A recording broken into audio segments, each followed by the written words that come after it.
మా latest videos కోసం మా ఈ తెలుగు న్యూస్ ఛానల్ సబ్స్క్రైబ్ చేసి గంట సింబల్ యాక్టివేట్ చేసుకోండి. 2025 ఫిబ్రవరి 26వ తేదీన మహాశివరాత్రి పర్వదినం రాబోతుంది.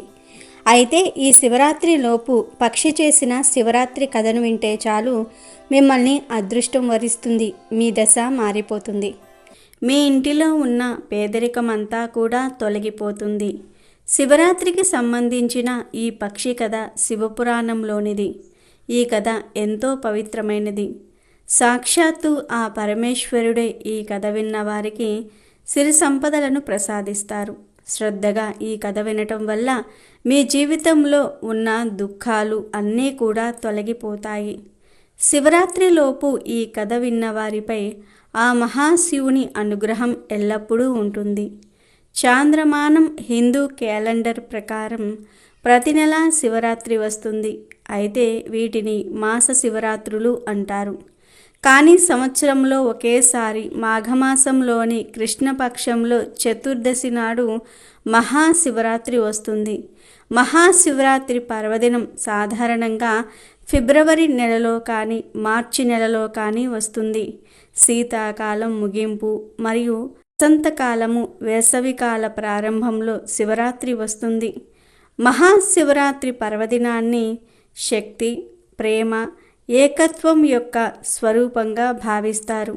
ఈరోజు మనం శివరాత్రికి సంబంధించిన ఒక పక్షి కథను విందాం. ఎక్కడా కూడా స్కిప్ చేయకుండా పూర్తిగా చూడండి. అలాగే మా వీడియో నచ్చితే లైక్ చేసి షేర్ చేయండి. అలాగే మా ఛానల్ని కూడా సబ్స్క్రైబ్ చేసుకొని మాకు సపోర్ట్ చేయండి. ఇక వీడియోలోకి వస్తే, మహాశివరాత్రి వ్రతం చేసేవారు కానీ లేదా సోమవార వ్రతం చేసేవారు కానీ ఈ కథను విన్నట్లయితే వారికి సకల శుభాలు చేకూరుతాయి. త్వరలో మీకు అదృష్టం పడుతుంది. మంచి కర్మలు చేయడానికి ఈ కథ ఒక ప్రేరణగా ఉంటుంది. మనుషులు తమ జీవితంలో సన్మార్గంలో నడవడానికి ఈ కథ ఒక ప్రేరణగా ఉంటుంది. ఆ కథ ఏమిటి అంటే, ప్రాచీన కాలంలో ఒక నగరంలో ఒక సేటు మరియు అతని భార్య ఉండేవారు. ఈ దంపతులకు దేనికి లోటు ఉండేది కాదు. ఆ నగరంలో అధిక ధనవంతులు ఎవరైనా ఉన్నారు అంటే అది ఈ సేటు మరియు సేటు భార్యనే. ఆ నగరంలో అందరికన్నా ఆస్తులు ఎక్కువ ఉన్నవారు ఈ దంపతులు. కానీ వీరికి ఎంత ఆస్తి ఉన్నా వీరు ఇతరులకు ఏమీ ఇచ్చేవారు కాదు. దాన ధర్మాలు వంటివి కూడా చేసేవారు కాదు. పుణ్యకార్యాలు, దైవ కార్యాలు కానీ చేసేవారు కాదు. వారి జీవితంలో ఎప్పుడూ కూడా కనీసం ఒక్క మనిషి కడుపు నిండా అన్నం పెట్టింది కూడా లేదు. ఒకరి ఆకలిని తీర్చింది లేదు. ఇలాంటి ఈ దంపతులకు సంతానం కూడా లేదు. ఆ సేటు ఇంటి దగ్గరలో ఒక చెట్టు ఉండేది.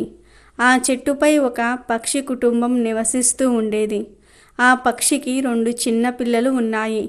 పక్షి రోజు నగరంలోనికి ఆహారం కోసం వెళ్తూ ఉండేది. అక్కడక్కడ పడిన ధాన్యాలను, గింజలను తీసుకుని తన గూటికి చేరుకునేది. వాటితో పిల్లల ఆహారాన్ని తీర్చేది. పక్షి రోజు నగరంలోనికి వెళ్ళి ఆహారం సేకరించే క్రమంలోనే సేటు ఉన్న ఇంటికి కూడా వెళ్ళేది. కానీ అక్కడ ఆ పక్షికి ఒక్క గింజ కూడా దొరికేది కాదు. పక్షి తన మనసులో ఎలా అనుకుంటూ ఉండేది, పూర్తి నగరంలో పెద్ద ఇల్లు ఈ సేటుదే. సేటు చాలా ధనవంతుడు, కానీ ఇతను ఎటువంటి దానాలు చేయటం లేదు. కనీసం ఎవరికి భిక్ష కూడా వెయ్యటం లేదు. ఏ జీవ జంతువులకు కూడా ఇతను సహాయం చేయటం లేదు. పక్షులకు ధాన్యం కూడా వెయ్యటం లేదు. ఈ సేటు చాలా పిసినారి అని అనుకుంది. ఒకరోజు ఆ పక్షి తన గూడు నుండి బయలుదేరి ఆ సేటు ఇంటి వద్ద వాలింది. అదే సమయంలో ఆ సేటు మరియు అతని భార్య ఇలా మాట్లాడుకుంటూ ఉన్నారు. సేటు భార్య సేటుతో ఇలా అంటుంది, ఏవండి, మన దగ్గర చాలా ధనం ఉంది. అన్ని సంపదలు ఉన్నాయి. పూర్తి నగరంలో మనమే ధనవంతులం. మనకు తినడానికి తిండి ఉంది. మనకు తిండికి, డబ్బుకు ఎటువంటి లోటు లేదు. ఈ ధనాన్ని మనం ఏం చేసుకుంటాం? మనకు వారసుడు కూడా లేడు. ఈ ధనాన్ని తినేవారు ఎవ్వరూ లేరని భర్తను అడిగేసరికి దానికి సేటు ఇలా అన్నాడు, ఇందులో మనం చేసేది ఏముంది? మన తలరాత అలా ఉంది. మన తలరాతలో పుత్రప్రాప్తి లేదు. ఎప్పటి వరకు మనం జీవించి ఉంటామో అప్పటి వరకు ఈ ధాన్యాన్ని తింటాము. అలానే ఎవరి తలరాతలో అయితే ఈ సంపాదనను తినాలి అని ఉంటుందో తర్వాత ఆ సంపదను వారు తింటారు. ఈ విధంగా ఆ దంపతులు మాట్లాడుకునేది ఆ పక్షి వింటూ ఉంటుంది. వారి మాటలు విన్నాక పక్షి అక్కడి నుండి వెళ్ళిపోతుంది. తన ఆహారాన్ని సేకరించుకొని తిరిగి మళ్ళీ గూటికి వెళ్తుంది. కానీ ప్రతిరోజు ఆ పక్షి సేటు ఇంటికి వెళ్ళి ఆ దంపతులు ఏం మాట్లాడుకుంటున్నారో వినేది. ఆ పక్షి చాలా మంచి స్వభావం కలిగి ఉండేది. దాని మనసు చాలా దయతో నిండి ఉండేది. ఆ సేటు భార్య కూడా ఆ పక్షిని చూస్తూ ఉండేది. ఆ సేటు భార్యకు ఆ పక్షి బాగా నచ్చింది. సేటుకు తెలియకుండా కొన్ని గింజలను దాచి ఆ పక్షికి ఆహారం వేసేది. ఆ పక్షి ఆ ఆహారాన్ని తింటూ ఉండేది. ఒకరోజు పక్షి మనసులో ఇలా అనుకుంటుంది, సేటు భార్య చాలా మంచిది, నాకు ప్రతిరోజు ధాన్యాన్ని కూడా వేస్తుంది. కానీ వారింటిలో పుత్రులు లేరు. ఏం చేయాలి? నేనేం చేస్తే ఆ సేటు భార్యకు పుత్రులు పుడతారు? ఒక స్త్రీ ఎప్పటి వరకు తల్లి కాకుండా ఉంటుంది? స్త్రీ ఒక తల్లి అయినప్పుడే తన యొక్క జీవితం పరిపూర్ణం అవుతుంది. ఒక ఆడదాని బాధ ఇంకొక ఆడదానికే అర్థమవుతుంది. ఇలా అనుకుంటూ ఆ సేటు భార్యను తలుచుకుంటూ ఎంతో బాధపడుతూ ఉండేది. నేను వీళ్ల కోసం ఏం చెయ్యగలను అని తనలో తానే మదనపడిపోతూ ఉండేది. ఇలా బాధపడుతూ వారి గురించి ఆలోచిస్తూ ఉండగా ఆ పక్షికి ఒక ఆలోచన వచ్చింది. నేను ఎందుకు మహాదేవుని దగ్గరకు వెళ్ళకూడదు అని అనుకున్నది. నేను ఆ మహాదేవుని దగ్గరకు వెళ్ళి సేటు మరియు సేటు భార్య గురించి మొరపెట్టుకుంటాను. ఇలా ఆలోచిస్తూ తన గూడుకు వెళ్ళి తన భర్తతో ఇలా అంటుంది, నేను ఒక ముఖ్యమైన పని మీద బయటకు వెళ్తున్నాను. నేను వచ్చే వరకు పిల్లలను జాగ్రత్తగా చూసుకోండి. వారికి సమయానికి ఆహారాన్ని నీటిని అందించండి అని చెప్పి ఆ ఆడపక్షి ఆకాశ మార్గంలో ఎగురుకుంటూ వెళ్ళింది. పక్షి చాలా వేగంగా ఎగురుకుంటూ వెళ్ళిపోతూ ఉంది. తిండి నిద్రాహారాలు మానేసి ప్రయాణం చేస్తూనే ఉంది. అలా కొద్ది రోజులకు కైలాస పర్వతానికి చేరుకొని స్పృహ తప్పి పార్వతీదేవి కాళ్ల వద్ద పడిపోయింది. పార్వతీదేవి పాదాల వద్ద పడిన పక్షిని పార్వతీదేవి చేతిలోనికి తీసుకుంది. స్పృహ కోల్పోయిన ఆ పక్షికి మళ్ళీ స్పృహ వచ్చేలాగా చేసింది పార్వతీదేవి. తర్వాత పార్వతీదేవి ఆ పక్షితో ఇలా అంటుంది, ఓ పక్షి, నీవు ఎక్కడ నుండి వచ్చావు? నీవు ఎందుకు చాలా కంగారు పడుతూ ఉన్నావు? దానికి పక్షి ఇలా అంది, అమ్మా పార్వతీదేవి, నేను చాలా బాధలో ఉన్నాను. నేను చాలా దూరం నుండి వచ్చాను. కానీ ఈ దుఃఖమైతే నా కోసం కాదు, వేరే వారి కోసం నేను దుఃఖంలో ఉన్నాను అని పక్షి అంటుంది. దానికి పార్వతీదేవి ఇలా అడుగుతుంది, చూడు పక్షి, నువ్వు విషయం ఏమిటో నాకు అర్థమయ్యేలాగా చెప్పు. అసలు విషయం ఏమిటి? వివరంగా చెప్పు అని అడుగగా పక్షి ఇలా అంటుంది, అమ్మా పార్వతీదేవి, నేను నివసించే నగరంలో ఒక సేటు మరియు అతని భార్య నివసిస్తూ ఉన్నారు. వారికి పుత్రులు లేరు. ఆ సేటు భార్య చాలా మంచిది. ఆమెకు ఒక పుత్రుణ్ణి ఇవ్వండి అని పార్వతీదేవిని పక్షి అడిగింది. ఆ మాట చెప్పి ఆ పక్షి మళ్ళీ స్పృహ కోల్పోయింది. పార్వతీదేవి మళ్ళీ ఆ పక్షిని స్పృహలోనికి తేవడానికి బాగా కష్టపడింది. చివరికి ఎలాగోలా పక్షిని స్పృహలోనికి తెచ్చి దానికి కొంచెం ఆహారాన్ని మరియు నీటిని అందించింది. పక్షితో పార్వతీదేవి ఇలా అంటుంది, నీవు చింతించకు, కొంచెం సమయంలోనే మహాదేవుడు ధ్యానం నుండి లేస్తారు. తర్వాత నీవు ఆ మహాదేవునితో మాట్లాడు అని చెప్పింది. ఇక కొంత సమయానికి మహాదేవుడు ధ్యానంలో నుండి లేచాడు. ఇక పార్వతీదేవి ఆ పక్షిని చేతిలోనికి తీసుకొని ఆ మహాదేవుని దగ్గరకు వెళ్ళి ఇలా అంటుంది, ఫలానా నగరంలో ఒక సేటు మరియు అతని భార్య నివసిస్తూ ఉన్నారు. వారి తలరాతలో పుత్ర సంతానం ఉన్నదా లేదా అని పార్వతీదేవి అడిగింది. ఇక ఆ మహాశివుడు ధ్యానంలోనికి వెళ్ళి అంతా తెలుసుకొని పార్వతీదేవితో ఇలా అంటాడు. చూడు దేవి, వారి తలరాతలో పుత్రులు లేరు అంటాడు. అప్పుడు పార్వతీదేవి ఇలా అంటుంది, స్వామి, వారి తలరాతలో పుత్రులు లేకపోయినా సరే మీరు వారికి ఒక పుత్రుణ్ణి ఇవ్వండి అని అంటుంది. దానికి మహాదేవుడు ఇలా అంటాడు, చూడు పార్వతీదేవి, నేను నీకు వివరంగా చెప్పాను. అతని తలరాతలో పుత్రులు లేరు. అలాంటిది అతడికి పుత్రుణ్ణి ఎలా ఇస్తాను అని అన్నాడు ఆ మహేశ్వరుడు. దానికి పార్వతీదేవి ఇలా అంటుంది, చూడండి స్వామి, ఈ పక్షి చాలా దూరం నుండి వచ్చింది. ఈ పక్షి చాలా ఆశతో మన దగ్గరకు వచ్చింది. మనం సహాయం చేస్తాం అనే నమ్మకంతో వచ్చింది. తనను ఖాళీ చేతులతో నేను పంపలేను అని అంటుంది. పార్వతీదేవి చెప్పిన మాటలు విని మహాదేవుడు ఇలా అన్నాడు, చూడు పార్వతి, నీ ప్రతి మాట నెరవేర్చే బాధ్యత నాపై ఉంది. నువ్వు అడిగావు కాబట్టి ఆ దంపతులకు నేను ఒక పుత్రుణ్ణి ఇస్తాను. కానీ నువ్వు ఆ పక్షికి చెప్పు, సేటు మరియు సేటు భార్య ఏ దానధర్మాలు ఎప్పుడూ చేయలేదు, పుణ్యకార్యాలు చేయలేదు. కానీ పుత్రులు కలిగాక మాత్రం దానధర్మాలు చేయాలి, పురాణ కథలు చదవాలి, దైవారాధన చేయాలి, ఇంటికి భిక్ష కోసం వచ్చిన వారికి భిక్షం వెయ్యాలి, భగవంతుడి నామస్మరణ చెయ్యాలి అని చెప్పు అని చెప్పాడు. దానికి ఆ పక్షి ఇలా అంటుంది, చూడు దేవా, నేను నా తరపు నుండి పూర్తిగా ప్రయత్నం చేస్తాను అని చెప్పింది. శివుడు చెప్పిన అన్ని మాటలను విని అన్నిటినీ అంగీకరిస్తుంది. ఇక పరమేశ్వరుడు తదాస్తు అని చెప్పి పక్షికి వరాన్ని ఇచ్చాడు. తర్వాత పక్షి ఆది దంపతులకు నమస్కరించి అక్కడి నుండి వెళ్ళి తన గూటికి చేరుకుంటుంది. అది జరిగిన కొంతకాలానికి సేటు భార్య గర్భం ధరించి ఒక పుత్రుణ్ణి కంటుంది. వారు ఎంతో సంతోషంగా ఉంటారు. ఆ పుత్రుణ్ణి చూసి ఆ పక్షి కూడా చాలా సంతోషిస్తుంది.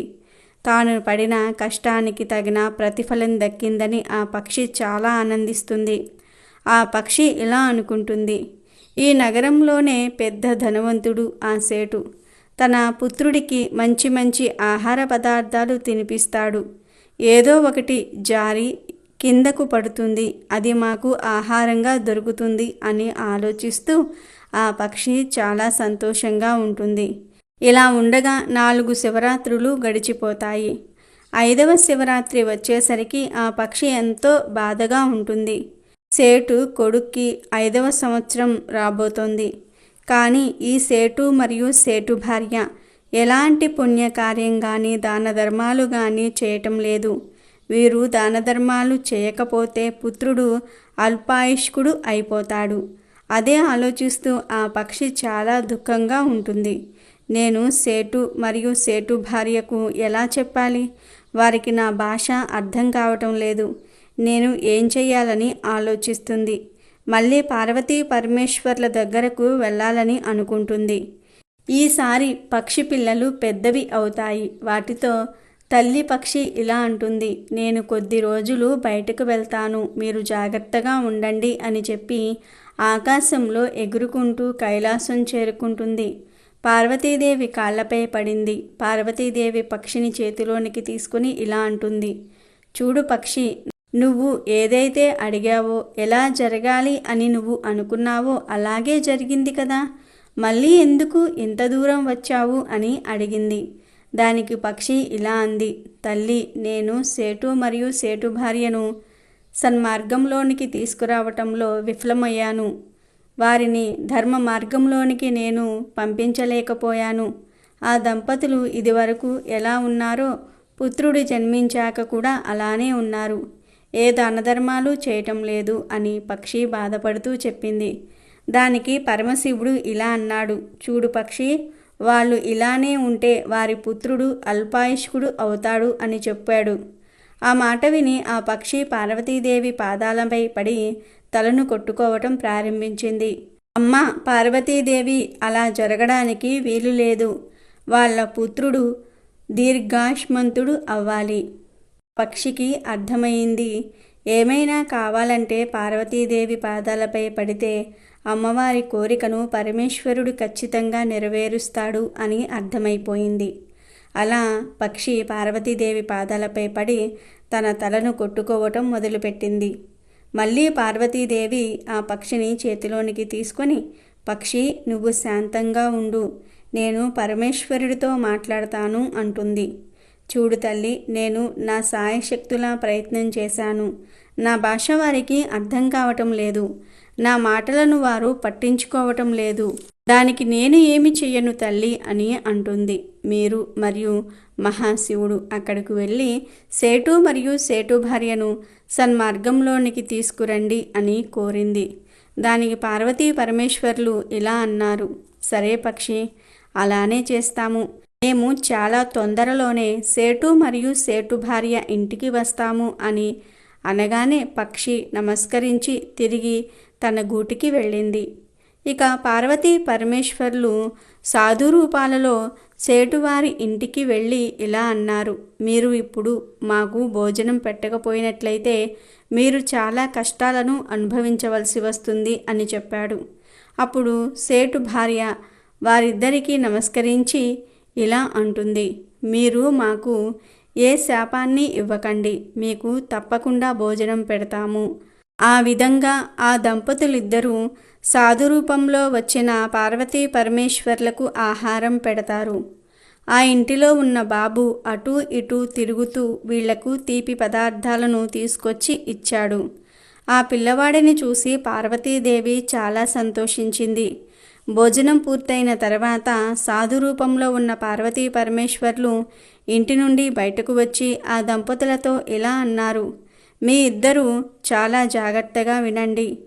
మీరు తప్పులైతే చాలానే చేశారు, ఇప్పటికీ తప్పులను చేస్తూనే ఉన్నారు. మీరు ఈ విధంగా ఉంటే మీ పుత్రుడికి ఆపద రానున్నది. మీ పుత్రుడు చాలా తొందరలోనే ఈ లోకం నుండి వెళ్ళిపోతాడు. ఇక ఆ మాటలు విన్న సేటు మరియు సేటు భార్య సాధు రూపంలో ఉన్న పార్వతీ పరమేశ్వర్ల పాదాలపై పడ్డారు. స్వామి, ఏదైనా మార్గం చెప్పండి, మేము ఏం చేయాలి? చాలా సంవత్సరాల తర్వాత మాకు ఒక పుత్రుడు జన్మించాడు. ఆ పుత్రుడిని మేము కోల్పోవాలని అనుకోవటం లేదు అని అన్నారు. దానికి పరమేశ్వరుడు ఇలా అంటాడు, లేవండి, ధ్యాస పెట్టి వినండి. ఈ రోజు నుండి మీరు గుమ్మంలోకి ఎవరు వచ్చినా సరే వారిని ఖాళీ చేతులతో పంపించకండి. వాళ్లకు దాన ధర్మాలు చేయండి. అవసరంలో ఉన్నవారికి సహాయం చేయండి. మూగ జీవాలకు ఆహారం పెట్టండి. ధర్మ కార్యాలను చేయండి. మహాశివరాత్రి వ్రతాన్ని చేయండి. ఈశ్వరుణ్ణి ప్రార్థించండి అని అన్నారు. మహాశివుడు చెప్పిందంతా కూడా విని భార్యాభర్తలు ఇద్దరూ కూడా నమస్కరించుకొని సాధురూపంలో ఉన్న పార్వతీ పరమేశ్వరుల కాళ్ళపై పడతారు. స్వామి, మీరు చెప్పిన విధంగానే చేస్తాం అని అన్నారు. అప్పుడు సాధురూపంలో ఉన్న పరమేశ్వరుడు ఇలా అన్నాడు, నిజానికి మీ తలరాతలో పుత్రుడు లేడు.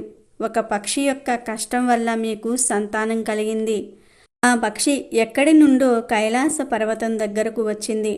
పరమేశ్వరుణ్ణి వేడుకుంది. ఆ పక్షి యొక్క కష్టం వల్ల మీ ఇంటిలో ఒక అందమైన పుత్రుడు ఆడుకుంటున్నాడు అనేసరికి అది విని సేటు మరియు సేటు భార్య ఇలా అడుగుతున్నారు, స్వామి, ఆ పక్షి ఎవరు అని అడిగారు. అప్పుడు ఆ పక్షి అక్కడికి వచ్చింది.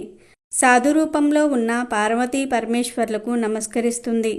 పార్వతీ పరమేశ్వర్లు సేటు ఇంటికి వచ్చిన రోజే మహాశివరాత్రి.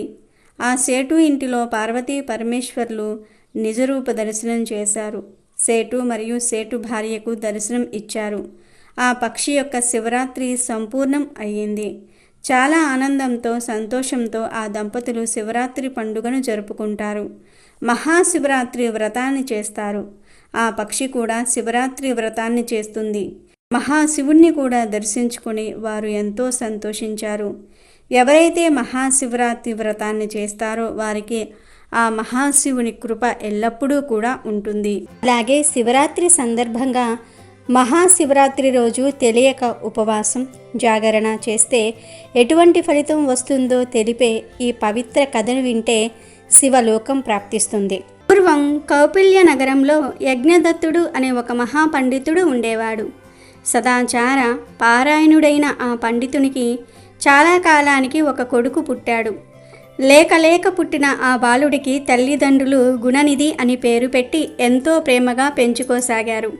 8 సంవత్సరాల వయసులో ఉపనయనం చేసి విద్యాభ్యాసానికి పంపారు. రాజకార్యాల్లో నిమగ్నమైన తండ్రి ఆ తర్వాత కుమారుని చదువు ఎలా సాగుతుందో పట్టించుకోలేదు. దానితో గుణనిధి దుష్ట సావాసం చేసి వ్యసనాలకు బానిస అయ్యాడు. స్నాన సంధ్యాదులు వదిలిపెట్టాడు. తల్లికి మాయమాటలు చెప్పి ఆమె నుండి సంపాదించిన డబ్బుతో జూదమాడేవాడు. తరువాత వేశ్యాలోలుడయ్యాడు. పనుల్లో మునిగిపోయిన యజ్ఞదత్తుడికి ఈ విషయాలేమీ తెలియవు. యజ్ఞదత్తుడు తీరిక వేళల్లో ఎప్పుడైనా కొడుకు గురించి భార్యను అడిగితే బాగా చదువుకుంటున్నాడని కొడుకు మీద ప్రేమతో ఆమె అబద్ధం చెప్పేది.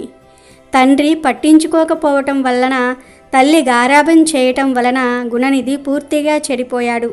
ఇది తెలియని యజ్ఞదత్తుడు కుమారునికి 18 సంవత్సరాలు నిండిన వెంటనే ఒక మంచి కుటుంబం నుండి వచ్చిన కన్యతో వివాహం జరిపించాడు. పెళ్ళైన గుణనిధికి బుద్ధి రాలేదు.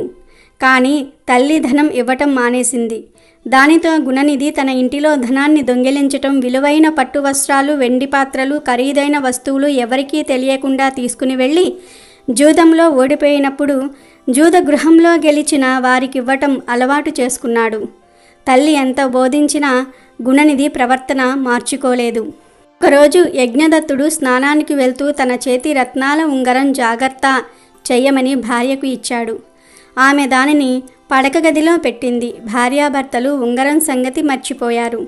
గుణనిధి దానిని దొంగిలించి జూదంలో ఓడిపోయి గెలిచిన వాడికి సమర్పించుకున్నాడు. కొద్ది రోజుల తర్వాత యజ్ఞదత్తుడు వీధిలో వస్తూ ఉండగా ఒక వ్యక్తి చేతికి తన ఉంగరం ఉండటం చూశాడు. అప్పుడు యజ్ఞదత్తుడు వాడిని, ఈ ఉంగరం నీకెక్కడిది అని గద్దించి అడిగాడు. ఆ వ్యక్తి గుణనిధి వ్యవహారమంతా చెప్పి తను ఆ ఉంగరాన్ని జూదంలో గెలుచుకున్నట్లుగా చెప్పాడు. మీ అబ్బాయిని అదుపులో పెట్టుకోండి, లేకపోతే మీ ఇంట్లో బిందెలు గిన్నెలు కూడా మిగలవు అని హేళన చేశాడు. మొదటిసారిగా తన కుమారుని చెడు ప్రవర్తన గురించి విన్న యజ్ఞదత్తుడు అవమానంతో ఇంటికి వచ్చి భార్యను ఉంగరం గురించి అడిగాడు. ఆమె కంగారుపడి ఎక్కడో పెట్టాను, తర్వాత వెతికి ఇస్తాను అని సమాధానం ఇచ్చింది. గుణనిధి ఎక్కడా అని అడిగితే చదువుకోవడానికి వెళ్ళాడు అని అబద్ధం ఆడింది. కొడుకు ప్రవర్తన తనకు చెప్పకుండా దాచి వాడిని పాడు చేయటమే కాకుండా ఇప్పటికీ నిజం దాస్తుందని యజ్ఞదత్తుడు భార్యను నిందించాడు. భార్యను ఇంటి నుండి గెంటివేశాడు. తన ప్రవర్తన తెలిసి తండ్రి శిక్షిస్తాడని భయపడిన గుణనిధి ఊరు వదిలి పారిపోయాడు. మరునాడు గుణనిధి ఆకలి బాధతో ఒక చెట్టు క్రింద కూర్చొని ఏమి చెయ్యాలా అని ఆలోచిస్తూ ఉన్నాడు. ఇంత మంచి కుటుంబంలో పుట్టిన నేను వ్యసనాలకు ఎందుకు బానిసనయ్యాను? నా వద్ద ధనం లేదు, విద్య కూడా లేని నేను దేశాంతరానికి వెళ్ళి ఎలా బ్రతకగలను అని తనలో తానే మదనపడ్డాడు. అలా నడిచి గుణనిధి ఇంకొక గ్రామ పొలిమేరలు చేరాడు. దూరంగా ఒక శివాలయ గోపురం కనబడుతోంది. హరహర మహాదేవ శంభో శంకర అంటూ నినాదాలు వినబడుతూ ఉన్నాయి. ఎందుకంటే ఆ రోజే మహాశివరాత్రి. ఆ సమయంలో కొందరు శివభక్తులు రకరకాల మధుర భక్ష్యాలను శివునికి నైవేద్యం కొరకు తీసుకుని శివాలయానికి వెళ్తూ ఉన్నారు. వీరిని చూసిన గుణనిధికి ప్రాణం లేచి వచ్చింది. వీరితో వెళ్తే పూజ తర్వాత ప్రసాదం పెడతారని తెలిచాడు. చీకటి వేళకు వారి వెంట శివాలయం చేరాడు. శివాలయ గర్భగుడి ద్వారం దగ్గర భక్తునిగా శివ నామ స్మరణ చేస్తూ కూర్చున్నాడు. ఆ శివభక్తులు శివాలయంలో శివారాధన చేసి తెచ్చిన వంటకాలు శివుడికి నివేదించి నృత్య గీతాలతో నటరాజుని సేవించి అలసిపోయి అక్కడే శయనించారు. గుణనిధి అంతవరకు ద్వారం వద్దనే ఉండి శివభక్తులు చేసిన శివారాధన అంతా కూడా చూశాడు. అంతా నిద్రించాక నైవేద్యం పెట్టిన ప్రసాదాలు తినడానికి గర్భగుడిలోనికి వచ్చాడు. లోపల దీపం వత్తి కాలిపోయి వెలుగుతూ ఉంది. భక్ష్యాలు సరిగ్గా కనబడలేదు. అందుకని గుణనిధి తన ఉత్తరీయాన్ని చించి వత్తిగా చేసి ప్రమిదలో పెట్టి వెలిగించాడు. గర్భగుడి అంతా వెలుగు వ్యాపించింది. అక్కడ నైవేద్యం పెట్టిన ప్రసాదాలను కొద్దిగా తిని మిగిలినవన్నీ కూడా మూటకట్టుకుని బయలుదేరాడు. వెళ్ళే తొందరలో నిద్రిస్తున్న ఒక శివభక్తుడి కాలు తొక్కాడు. నిద్రలేచిన భక్తుడు దొంగ దొంగ అని అరిచాడు. ఆ అరుపుకు అందరూ లేచి గట్టిగా మొత్తేసరికి ఆ దెబ్బలకు ఓర్వలేక గుణనిధి ప్రాణాలు వదిలాడు. యమదూతలు వచ్చి గుణనిధి ఆత్మను యమపాశంతో బంధించి యమలోకానికి తీసుకుని వెళ్ళసాగారు. ఇంతలో చేతిలో త్రిశూలంతో శివగణాలు వచ్చి యమదూతలను ఆపి గుణనిధి ఆత్మను తమకు అప్పగించమని ఆజ్ఞాపించారు. యమదూతలు ఆశ్చర్యంతో శివ దూతలారా, ఈ గుణనిధి పాపాత్ముడు, ఆచార వ్యవహారాలు పాటించలేదు, తల్లిదండ్రులకు కష్టం కలిగించాడు, జూదరి దొంగ అయిన ఇటువంటి వానితో మీకేమి పని అన్నారు. అప్పుడు శివదూతలు నవ్వుతూ, యమ కింకరులారా, మీరు చెప్పినదంతా నిజమే, కానీ ఈరోజు మాఘ బహుళ చతుర్దశి, ఇది శివునికి ఇష్టమైన మహాశివరాత్రి. తెలియకపోయినా వీడు రోజంతా ఉపవాసంతో గడిపాడు. రాత్రికి శివాలయం చేరాడు, శివనామ స్మరణ చేశాడు, శివభక్తులు పాడిన శివకీర్తనలు విన్నాడు, గర్భగుడిలో దీపం వెలిగించాడు, శివలింగాన్ని దర్శించాడు, శివునికి నైవేద్యం పెట్టిన ప్రసాదం స్వీకరించాడు. దీని వలన శివరాత్రి చేసిన ఫలం లభించి వీడు చేసిన పాపాలన్నీ కూడా పటాపంచలయ్యాయి. వీనికి కైలాస ప్రాప్తి లభించింది అని చెప్పి గుణనిధి ఆత్మను తమతో కైలాసానికి తీసుకుపోయారు. యమదూతలు యమపురికి వెళ్ళి యమధర్మరాజుకు జరిగిందంతా కూడా వివరించారు. అప్పుడు యముడు యమకింకరులతో ఇలా చెప్పాడు, భటులారా, మీకు ధర్మ సూక్ష్మం వివరిస్తాను, జాగ్రత్తగా వినండి. మీరు శివభక్తుల జోలికి పోకండి. ఆ భస్మాన్ని నుదుట 3 నామాలుగా ధరించిన వారిని, నిలువెల్లా విభూది పూసుకున్న వారిని, రుద్రాక్షధారులను, జటాధారులను, చివరకు పొట్టకూటి కోసం శివుని వేషం వేసేవారిని కూడా యమలోకానికి తీసుకురాకండి అని హెచ్చరించాడు. యమదూతల నుండి పొందిన గుణనిధి సూక్ష్మ శరీరాన్ని శివదూతలు కైలాసం చేర్చారు. కొంతకాలం గడిచాక గుణనిధి అరిందముడు అనే కళింగరాజుకు దమనుడు అనే కుమారుడిగా జన్మించాడు. పూర్వజన్మ సుకృతం చేత చిన్నతనం నుండే దమనునికి శివభక్తి అలవడింది. అరిందముడి తరువాత దేశానికి రాజయ్యాడు. పూర్వజన్మలో శివరాత్రి నాడు శివుని ముందు దీపం వెలిగించటం వలన అతనికి పూర్వజన్మ సంగతులు గుర్తున్నాయి. ఆ సంస్కారం వల్ల దమనుడు మహాశివభక్తుడై నిత్యం శివపూజలు చేసేవాడు. ప్రతి మహాశివరాత్రి నాడు, అలాగే నెల నెలా వచ్చే మాస శివరాత్రి నాడు కూడా శివాలయాలన్నిటిల్లో కూడా దీపాలు వెలిగించే ఏర్పాట్లు చేయటం, దీపదానాలు చేయటం, శివపూజలు జరిపించటం లాంటి ఎన్నో కార్యక్రమాలు చేసేవాడు. చాలా కాలం ప్రజారంజకంగా దేశాన్ని పాలించి పూర్ణ జీవితాన్ని అనుభవించి స్వర్గస్థుడయ్యాడు. గుణనిధి దమనుడనే కళింగరాజుగా పుట్టి నిత్యం శివారాధన చేయటము, శివాలయాల్లో లెక్క పెట్టలేనన్ని దీపాలను వెలిగించటము, దీపదానాలు చేయటం వలన మరుజన్మలో బ్రహ్మదేవుని మనుమడైన విక్రవసువుకు కుమారుడిగా జన్మించాడు. విక్రవసుడి కుమారుడు కాబట్టి వైశ్రవణుడు అనే పేరుతో పిలిచేవారు. పూర్వజన్మలలో చేసిన పుణ్యం వలన అతనికి పూర్వజన్మ స్మృతి ఉంది. దానితో అతడు ఈ జన్మలో కూడా గొప్ప శివభక్తి అలవడింది. అతడు పవిత్రమైన కాశీనగరం వెళ్ళి గంగానది ఒడ్డున ఒక శివలింగాన్ని ప్రతిష్ఠించాడు. అక్కడ శివదీక్షతో కఠినమైన తపస్సు చేశాడు. ఆ కారణంగా అతడు చిక్కి శల్యమే అస్థిపంజరంలా తయారయ్యాడు. అతని తపస్సుకు సంతోషించిన శివుడు సతీ సమేతంగా అతని ముందు ప్రత్యక్షమయ్యాడు. శంకరుని స్పర్శతో వైశ్రవునికి పూర్వరూపం వచ్చింది. వైశ్రవణుడు కళ్ళు తెరిచి చూశాడు. ఎదురుగా శివుడు, శివుడికి ఎదురుగా సతీదేవి కనబడ్డారు. నేనెంత తపస్సు చేస్తే మాత్రం ఏమి లాభం? నా స్వామికి ఎల్లప్పుడూ దగ్గరగా ఉండే ఈమె ఇంకెంత గొప్ప తపస్సు చేసిందో అని తలుస్తూ ఆమె వైపు రెప్పవేయకుండా చూడసాగాడు.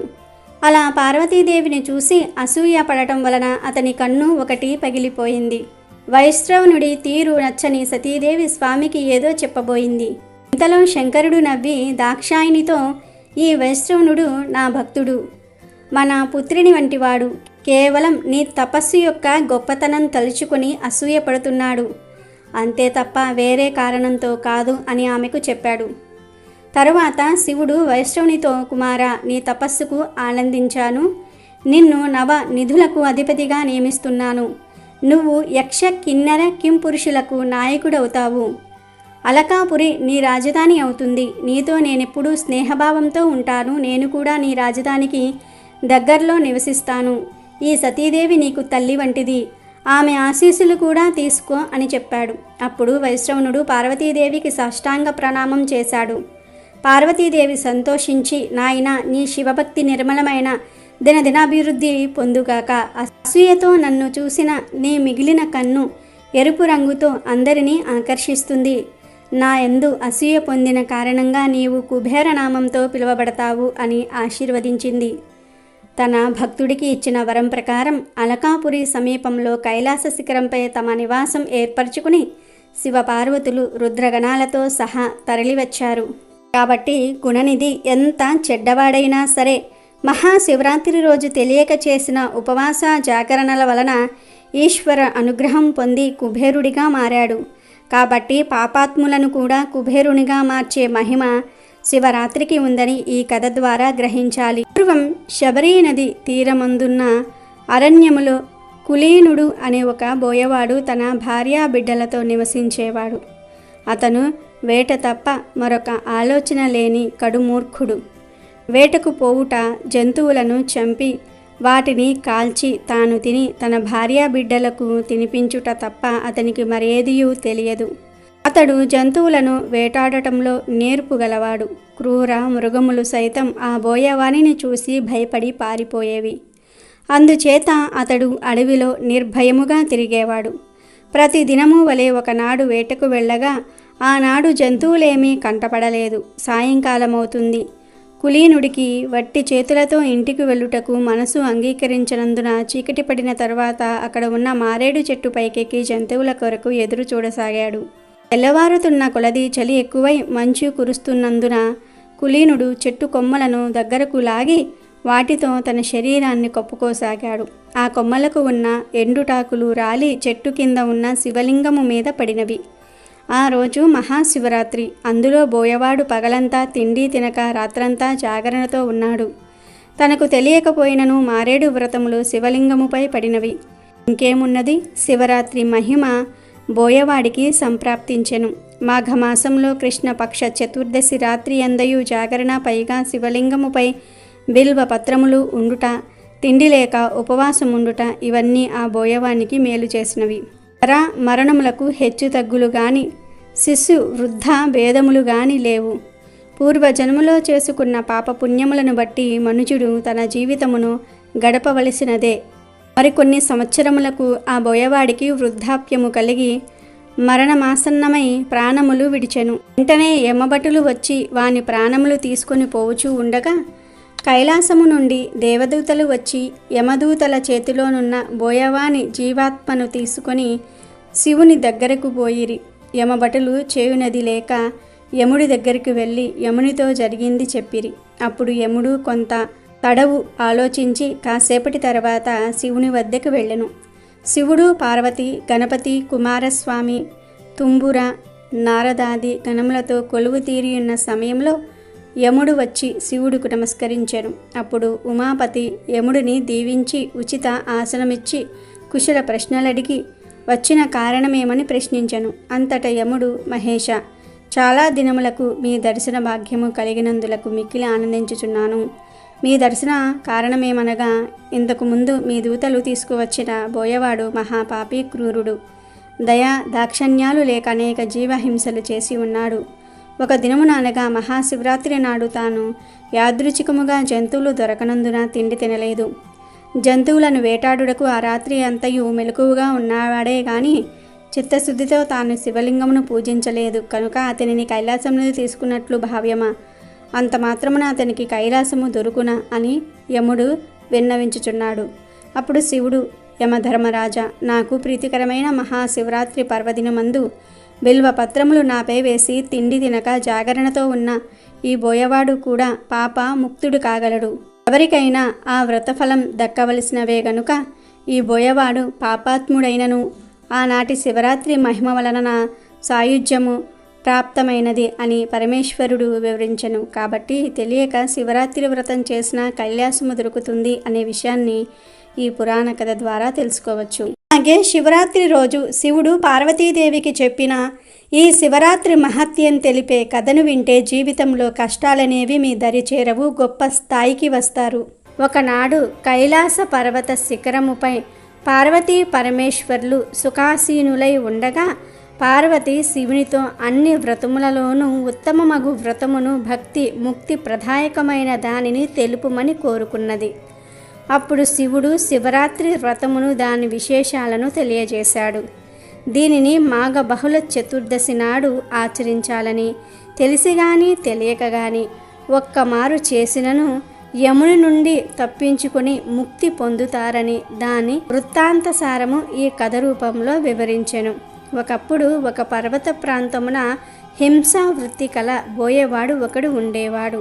అతడు ప్రతి ఉదయం కూడా అడవికి వేటకు వెళ్ళి సాయంత్రం ఏదైనా మృగమును చంపి తెచ్చుకొని కుటుంబాన్ని పోషించేవాడు.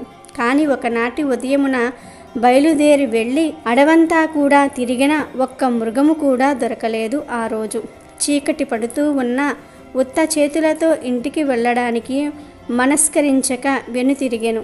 దారిలో అతనికి ఒక తటాకము కనిపించెను. ఏవైనా మృగాలు నీరు త్రాగుట కోసం అచ్చటికి తప్పకుండా వస్తాయని వేచి ఉండి వాటిని చంపవచ్చునని ఆలోచించి దగ్గరనున్న ఒక చెట్టెక్కి తన చూపులకు అడ్డముగా ఉన్న ఆకులను కాయలను విరిచి కింద పడవేయసాగాను. చలికి శివశివాయని వణుకుచూ విల్లు వెక్కిపెట్టి మృగాల కోసం వేచి ఉండెను. మొదటి జామున ఒక పెంటిలేడి నీరు త్రాగుటకు అక్కడకు వచ్చెను. వ్యాధుడు దానిపై బాణము విడవబోగా లేడి భయపడక, వ్యాధుడా నన్ను చంపకుము అని మనుష్య వాక్యులతో మాట్లాడెను.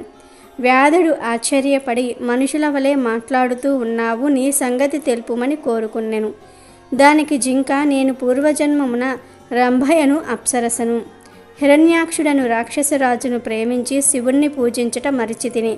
దానికి రుద్రుడు కోపించి, కామాంతురమైన నీవు నీ ప్రియుడును జింకలుగా 12 ఏళ్లు గడిపి ఒక ఆదుడు బాణముతో చంపనుండగా శాప విముక్తులవుతారని సెలవిచ్చెను. నేను గర్భిణిని, అవధ్యను గనుక నన్ను వదులుము. మరొక పెంటి జింక ఇచ్చటికి వచ్చును, అది బాగుగా బలిసి ఉన్నది, కావున దానిని చంపుము. లేనిచో నేను వసతికి వెళ్ళి ప్రసవించి శిశువును బంధువులకు అప్పగించి తిరిగి వస్తాను అని అతన్ని ఒప్పించి వెళ్ళిపోయింది. 2వ జాము గడిచెను. మరొక జింక కనిపించెను. వ్యాధుడు సంతోషించి విల్లెక్కు పెట్టి బాణము విడవబోగా అది చూసిన జింక భయపడి మానవ వాక్కులతో, ఓ వ్యాధుడా, నేను విరహముతో కృషించి ఉన్నాను, నాలో మేధో మాంసములు లేవు, నేను మరణించినా నీ కుటుంబానికి సరిపోను.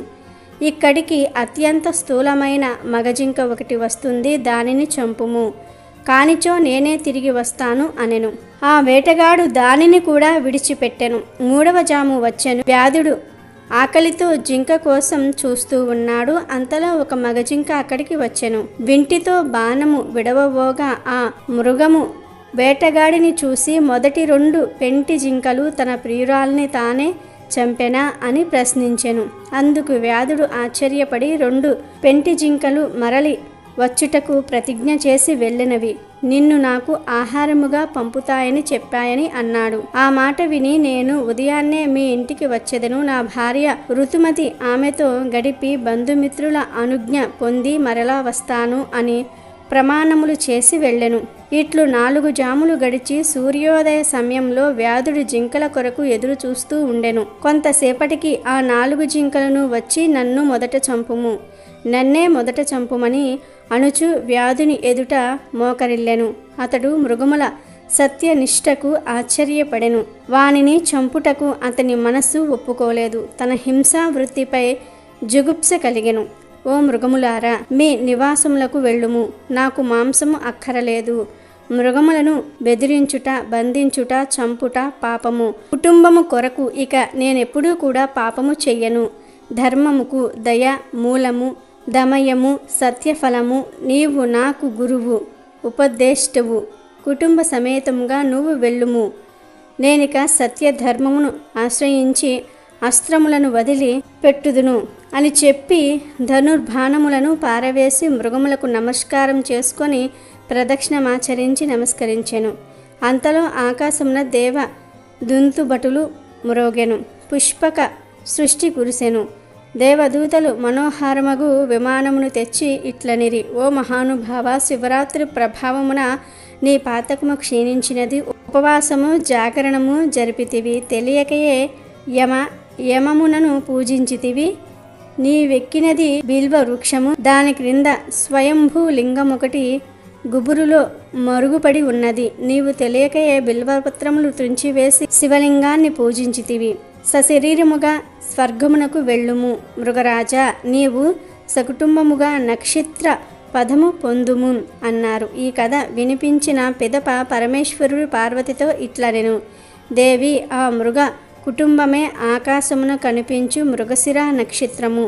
3 నక్షత్రములలో ముందున్న 2 జింక పిల్లలు, వెనుకనున్న 3వది మృగి. ఈ మూడిటిని మృగశీర్షమందురు. దాని వెనుక నుండు నక్షత్రములలో ఉజ్వలమైనది లుబ్ధక నక్షత్రం. అలాగే శివరాత్రి రోజు చిన్న పాప చూపిన భక్తికి శివుడు ఎలా లొంగిపోయాడో తెలిపే ఈ పవిత్ర కథను వింటే జన్మ జన్మల పాపాలు పోయి కోటి జన్మల పుణ్యం వస్తుంది. పూర్వం ఒక ఊళ్ళో శివదేవుడు అనే గృహస్థుడు ఉండేవాడు. అతడు మహాశివభక్తుడు. రోజు తమ ఊళ్ళో ఉన్న శివాలయానికి శివదేవుడు వెళ్ళేవాడు. ఒట్టి చేతులతో వెళ్లకుండా బాగా కాచి చల్లార్చిన కుంచెడు పాలు ఆలయానికి పట్టుకు వెళ్ళేవాడు. శివుడికి వాటిని నైవేద్యంగా ఆరగింపు చేసేవాడు. అలా భక్తితో స్వామికి నమస్కరించి ఆపై పాలను ఇంటికి తీసుకువెళ్ళేవాడు. ఇలా పరమ నిష్ఠతో ప్రతిదినం కుంచెడు పాలను శివుడికి ఆరగింపు చేసేవాడు. స్వామిని అర్చించేవాడు. ఉన్నట్టుండి ఒకనాడు శివదేవుడికి భార్యతో కలిసి పొరుగురికి వెళ్ళవలసిన పని పడింది. దాంతో తాను నిష్టగా చేసే శివపూజ, శివుడికి పాలను నివేదించే పని ఎలాగా అని ఆలోచించాడు. అప్పుడు ఇంట్లో అందరికన్నా చిన్నదైన కూతురిని దగ్గరికి పిలిచాడు. పాప, మేము ఊరికి వెళ్తున్నాము.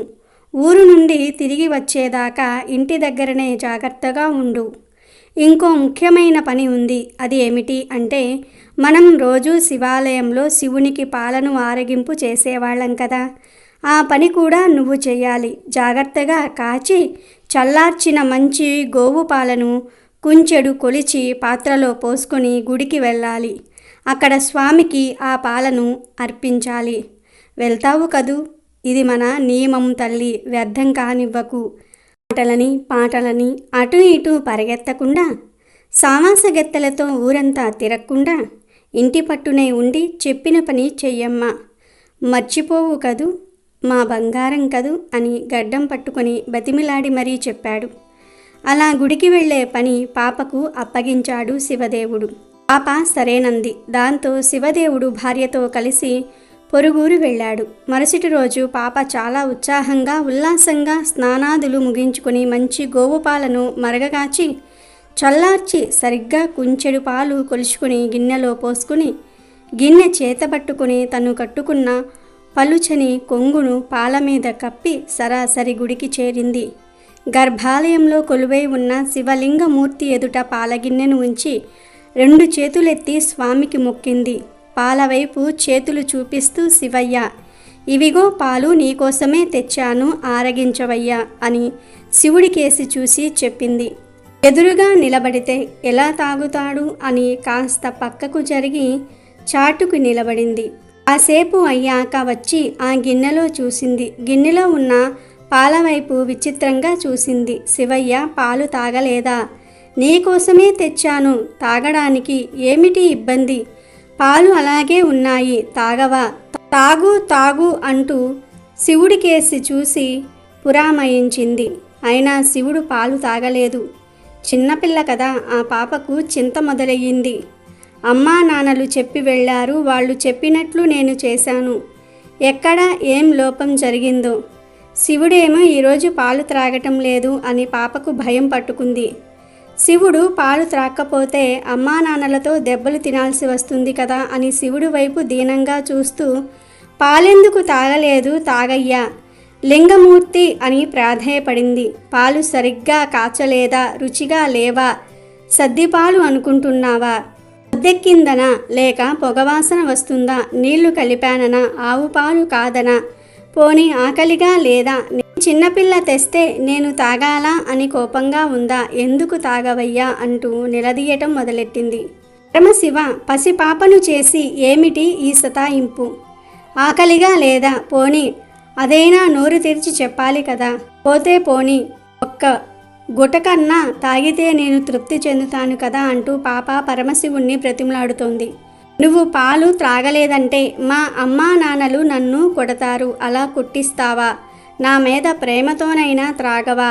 నిజంగా నువ్వు మనసులో ఏదో పెట్టుకుని ఇలా సాధిస్తున్నావు. ఇవిగాక ఇంకా ఏమైనా కావాలా అడుగు, నిమిషంలో తీసుకొస్తా, కానీ త్రాక్కుండా మాత్రం నన్ను ఏడిపించకు లింగమూర్తి. మఠంలో పాయసం తింటావా? వీరభద్రుడి జాతరకు నిన్ను పంపిస్తాగా, మా నాయన కదూ, మా శివయ్య కదూ, తాగవయ్యా అంటూ అన్నం తినకుండా మారం చేసేవాళ్ళ తమ్ముడిని వాళ్ళమ్మ ఎలా బుజ్జగిస్తుందో గుర్తు చేసుకుంటూ అలా ఆ పాప బ్రతిమలాడుతుంది, ఏడుస్తోంది. ఆ పరమేశ్వరుడు పాప అమాయకత్వానికి నవ్వుకున్నాడు, కానీ పలకలేదు. ఇంకా ఏం చేస్తుందో అని చూస్తూ ఉన్నాడు. పాప కింద పడి అల్లరి చేస్తూ గిలగలా కొట్టుకోసాగింది. ఈ శివుడు పాలు త్రాగమంటే బెల్లం కొట్టిన రాయిలాగా ఉన్నాడు. నాన్నగారు వస్తే నన్ను కోపగిస్తారు అని ఏడవసాగింది.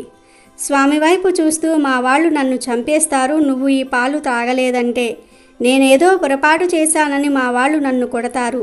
నాన్నగారు పదే పదే చెప్పిన ఈ పనిలో ఆటంకం ఎదురైందని తెలిస్తే ఆయన చేతుల్లో చావటం ఖాయం. అంతకంటే ఇక్కడ నీ ముందే చావటం మేలు అని తలను శివలింగానికేసి బాదుకుంది. సర్వేశ్వరుడు ఒక్క క్షణం ఆక్కుండా పాపను పట్టుకుని ఆపాడు. ఆ చిన్నారి ముందు చిద్విలాసంగా నిలబడ్డాడు. గిన్నెను తీసుకుని పాలను తాగేశాడు. పాప పరమ సంతోషంతో ఎగిరి గంతేసింది. శివుడు ప్రత్యక్షమయ్యాడు గాని ఆ రూపం అరుదైనది అని పాపకు తెలీదు. ఆయన దేవుడని, పిలిస్తే పలుకుతాడు, పెట్టినవన్నీ తింటాడు, మన మాట వింటాడు అంటూ ఆనందించింది పాప. పాప తండ్రికి అనుకోకుండా ఒకరోజు ప్రయాణం కాస్త 4-5 రోజులయ్యింది. పాప రోజూ తానే పాలు తేవటము, శివుడికి నివేదించటము అది శివుడికి నచ్చింది. ఇలా ప్రతిరోజు పాలు తేవటము, శివుడు త్రాగటం జరిగిపోతున్నాయి. ఒకరోజు ఊరెళ్ళిన తల్లిదండ్రులు తిరిగి వస్తున్నారు. ఆ సమయంలో పాప పాలను శివుడికి ఆరగింపు పెట్టి ఇంటికి వెళ్తూ ఉంది. అమ్మానాన్నలను చూసి ఎగిరి గంతేసింది. ఇంతలో శివదేవుడు పాప చేతిలో పాలగిన్నెను చూశాడు. పాత్రలో పాలు లేవు. అప్పుడు తండ్రి పాపను ఎక్కడికి వెళ్తున్నావు అని సందేహంగా అడిగాడు.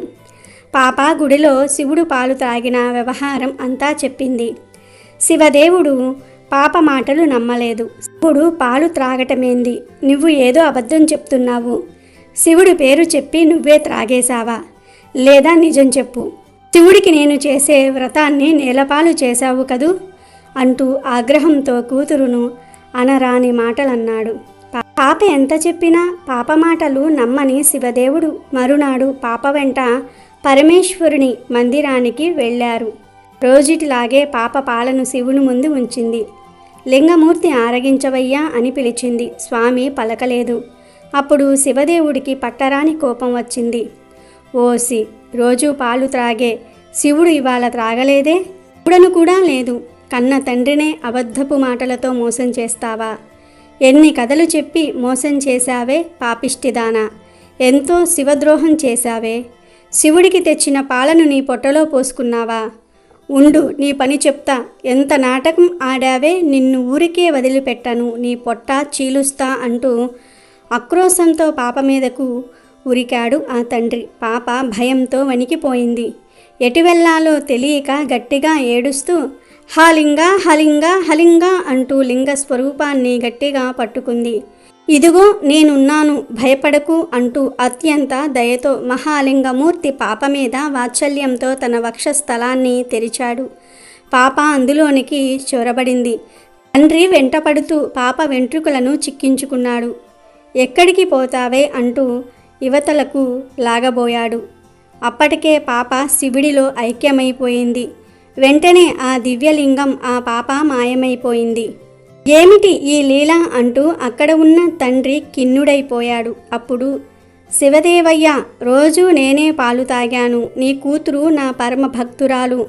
ఆమె అమాయకత్వము, నిర్మల హృదయం నన్ను వశపరుచుకున్నాయి. అందుకే నా సన్నిధికి చేర్చుకున్నాను. నేటి నుంచి గోడగూచి అన్న పేరిట భక్తలోకంలో ఆమె గణ్యత పొందుతుంది అన్న ఈశ్వరవాణి వినిపించింది. ఇది గోడగూచి కథ. ఎంతో నిశ్చలమైనది ఆ పాప భక్తి, అమాయకత్వము. అదే శివుడికి ఇష్టమైనది. అందుకే తండ్రిని కాదని బిడ్డకు దర్శనమిచ్చారు శివుడు. తనలో ఐక్యం చేసుకున్నాడు. దానికి ఇంతకన్నా నిదర్శనం ఏముంది?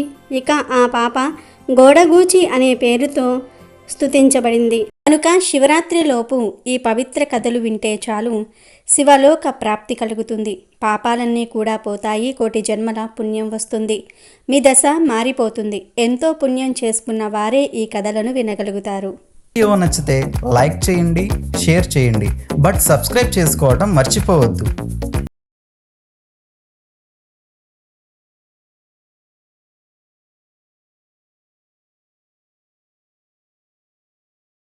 అమెజాన్లో బెస్ట్ డిస్కౌంట్స్ కోసం వీడియో డిస్క్రిప్షన్లో లింకు ఉంది, చూడండి. అలాగే మా టెలిగ్రామ్ ఛానల్ సబ్స్క్రైబ్ చేసుకోండి.